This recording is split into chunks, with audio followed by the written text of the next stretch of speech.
Hi guys, for today's video ay ituturo ko sa inyo kung paano makita ang live location ng friends mo, partner or family.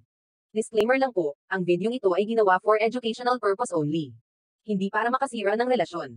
Kung nakikita nyo dalawa yung messenger ko, para maipakita ko sa inyo yung isa ay differs na ginagamit ko for tutorial at ang isa naman ay messenger ang official account ko.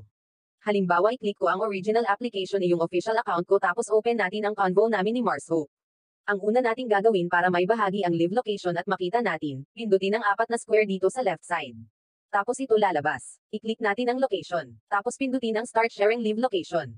Ayan makikita nyo itong eksaktong lugar kung asen tayo. Para makita natin yung exact location na gusto nating makita. Punta tayo sa application na clean one ko na nakalugin si Mars Hope. Ayan na-receive na ng account no Mars Hope ang shinare natin na live location. Ay open natin, i-view natin yung view live location tapos tap ang allow. Ayan makikita na natin yung live location ng parehong account. Makikita nyo iisang location ay yung parehong account dahil iisang device lang naman ang gamit ko.